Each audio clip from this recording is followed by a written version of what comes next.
Hello বন্ধুরা, আমার পেজের একটা নতুন ভিডিওতে তোমাদের সকলকে স্বাগত। তো ঠাকুর আনতে বেরিয়েই প্রথমে বাড়ির সামনে দেখলাম একজন ঠাকুর নিয়ে বসেছেন। তো ওইখানে পছন্দ না হওয়ায় আমরা এগিয়ে আসলাম, আর এইদিকে বাইরে ঝিরিঝিরি বৃষ্টিও শুরু হয়েছে। তো এখানে এসে দেখলাম সুন্দর সুন্দর বাচ্চা গণেশের মূর্তি।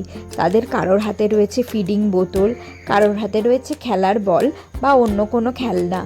আর এছাড়াও এখানে রয়েছে অনেক বড় বড় গণেশের মূর্তি, যেগুলো পাড়ার মণ্ডপে বা অ্যাপার্টমেন্টে পুজো করা হয়। কিন্তু যেহেতু আমরা অনেক দেরিতেই শুরু করেছি, তাই বাড়ির জন্য যে ছোট গণেশের মূর্তিগুলো আমরা পছন্দ করছিলাম, ওনারা বললেন ওগুলো বুক হয়ে গেছে। আর এছাড়া আমার পছন্দ ছিল কাপড়ের বস্ত্র পরা গণেশের মূর্তি, কিন্তু এখনও অবধি ছোট মূর্তির মধ্যে আমি ওই ধরনের দেখতে পেলাম না। সবই যেগুলো বড় মূর্তি রয়েছে সেগুলোই ওরকম কাপড়ের বস্ত্র রয়েছে। যেমন দেখো এই মূর্তিটা, তো আমি খোঁজ করছিলাম এই রকম ধরনের যদি ছোটোর মধ্যে পাওয়া যায় যেগুলো বাড়িতে আমরা রাখতে পারবো, কিন্তু ওনারা বললেন এরকম ওনাদের কাছে নেই। তাই আমরা ঠিক করলাম যে আমরা আরেকটু এগিয়ে যাব। তো এরপর আমি অভিককে বললাম যে আমরা অন্য জায়গায় ঠাকুর আনতে যাব।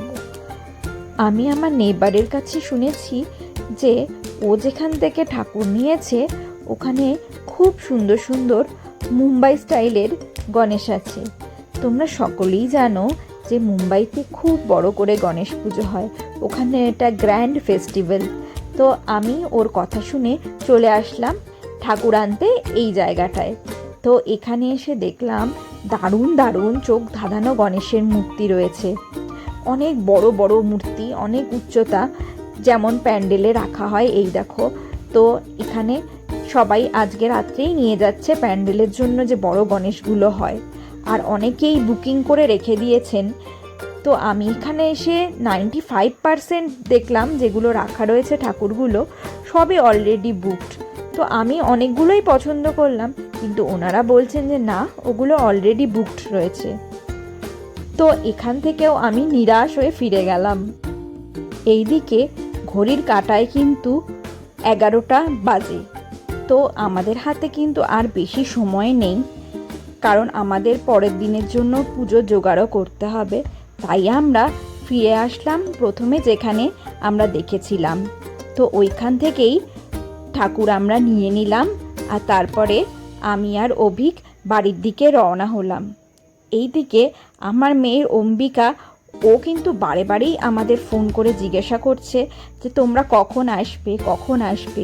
ওরও কিন্তু ঠাকুর আনতে আসার খুবই ইচ্ছে ছিল, কিন্তু যেহেতু ওর একটু ঠান্ডা লেগেছে আর বাইরে বৃষ্টি পড়ছে, তাই আমরা ওকে নিয়ে আসিনি।